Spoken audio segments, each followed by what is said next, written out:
Bienvenidos a la Universidad Privada Telesub.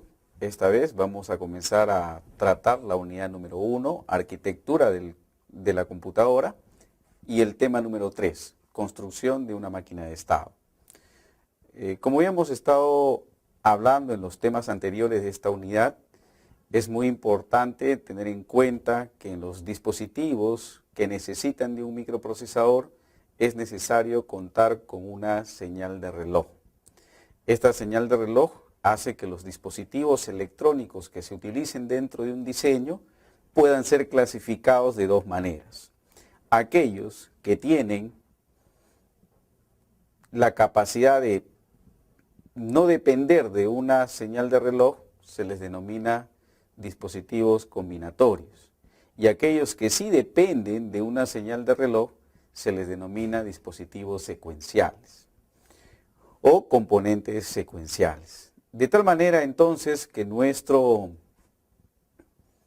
microprocesador requiere obligatoriamente, para poder ser diseñado, poder contar con lo que vienen a ser los dispositivos secuenciales, es decir, capaces de poder trabajar con una señal de reloj. Básicamente, un dispositivo secuencial básico está formado a partir de ciertos componentes combinatorios, como podrían ser compuertas lógicas. Y a partir de estas compuertas lógicas se les puede ir agregando una etapa de memoria donde van a ser capaces de poder incluir ahí una señal de reloj. De tal manera que al incluir una señal de reloj se puede representar un diagrama de tiempo, y en ese diagrama de tiempo podemos ir estableciendo los estados que queremos que vaya tomando en función de lo que vaya generando la señal de reloj. En tal sentido, entonces, a esto se le denomina, pues, diagrama de estado. Entonces, los microprocesadores, las memorias RAM, las memorias ROM, los dispositivos contadores, los registros, todos ellos entran a una categoría llamado dispositivos secuenciales. Ahora vamos a hablar de lo que vienen a ser las unidades de almacenamiento básico dentro de la electrónica digital. Dentro de la electrónica digital se requiere usar muchas veces dispositivos que puedan almacenar grandes cantidades de memoria. Pero sin embargo es importante saber también que todo parte de una unidad mínima de almacenamiento. Y en la electrónica digital, la unidad mínima de almacenamiento se llama bit. Esto significa que yo en una unidad de almacenamiento solamente podré almacenar o un 0 o un 1 lógico. Pero sin embargo, existen otras formas electrónicas también de poder almacenar ese bit. Pero acá lo que queremos ver es relacionado a los dispositivos basados en compuertas lógicas. La unidad mínima de almacenamiento combinatorio se denomina latch y existen varios tipos de latch. El que pretendemos analizar en este tema es el latch tipo D. El latch tipo D está constituido por dos compuertas NAND retroalimentadas entre sí. ¿Qué significa retroalimentadas?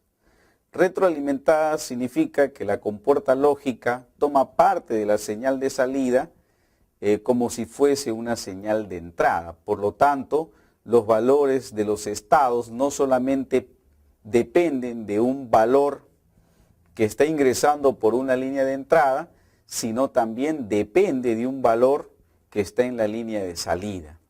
Y por lo tanto, como depende de un valor actual en la salida, entonces el estado que se obtiene luego se llama el estado futuro. De tal manera entonces que ya estamos incluyendo la capacidad de almacenamiento del dispositivo.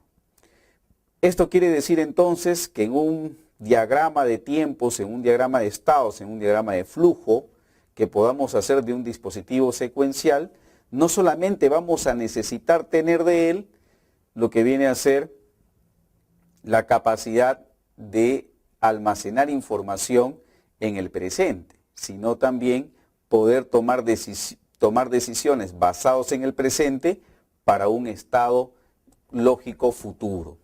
Y a eso ya se le denomina la capacidad de almacenamiento. Nosotros, las personas, a diferencia de los dispositivos electrónicos, contamos con 3 estados de tiempo: el pasado, el presente y el futuro. Mientras que los dispositivos electrónicos digitales, que van a ayudar al microprocesador a cumplir su función, no solamente no utilizan estos 3 estados, solamente utilizan 2. Lo que se está haciendo en este momento y lo que se va a hacer en el instante siguiente. Lo que se está haciendo en este momento se llama estado presente. Y lo que continúa en un instante siguiente se le llama el estado futuro. O también podemos decir que es también una función, digámoslo así, de memoria. Y a esto le llamaremos la unidad mínima de almacenamiento. Pero sin embargo, cuando ya incluimos a este dispositivo la señal de almacenamiento, ya no hablamos de un latch tipo D, sino ya hablamos de un flip-flop tipo D. Entonces, ¿en qué se diferencia un flip-flop tipo D y en un latch tipo D? La principal diferencia radica en la señal de reloj. Significa entonces que un latch y un flip-flop básicamente son iguales, al cual solamente se le agrega una línea, que se llama la línea de reloj, y que normalmente se representa con las iniciales CLK o simplemente C, que son las iniciales de la palabra clock en inglés. Entonces, un dispositivo latch al que se le agregó la señal de reloj ya se denomina flip-flop tipo D. Este flip-flop tipo D entonces basará su decisión no solamente en lo que tiene la entrada, la salida en un estado presente, sino también en qué estado del pulso de la señal de reloj se encuentra. Para lo cual debemos definir conceptos que hemos debido aprender en los cursos de electrónica digital o física electrónica. Nosotros podemos decir entonces que una señal de reloj es una secuencia uniforme de ceros y unos que se van alternando en un intervalo de tiempo donde el dispositivo está siendo utilizado.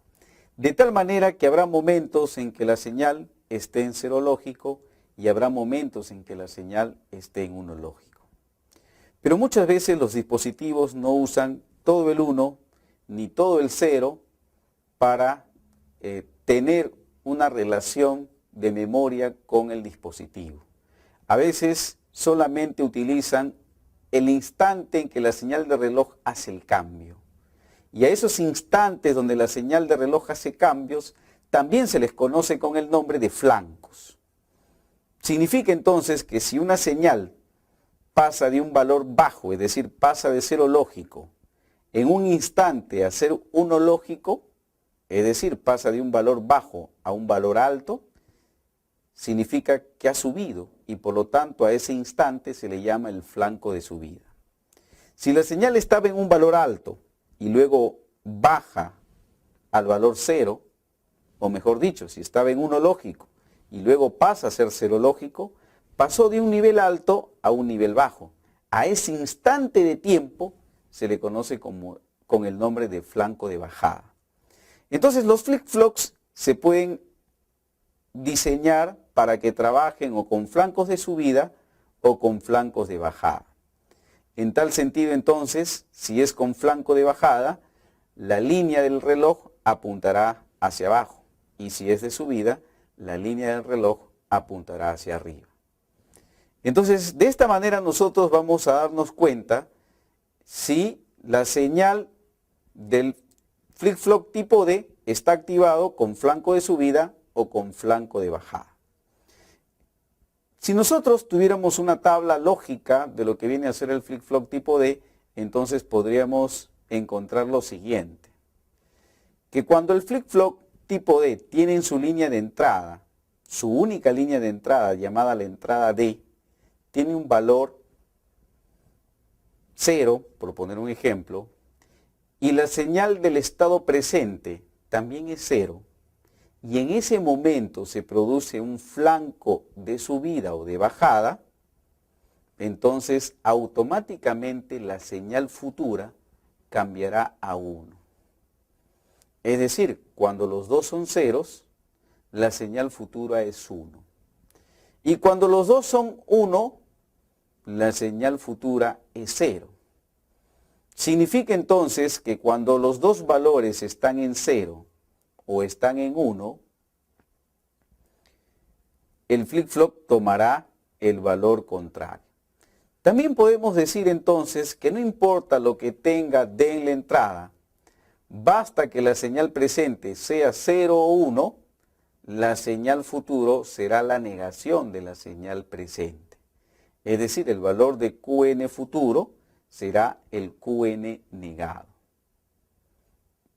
Entonces, es la manera como funciona lo que viene a ser el diagrama lógico de un flip-flop. Entonces, les doy gracias por haber participado de este video en la tarea número 3. Nos estaremos viendo en la siguiente tarea de esta unidad.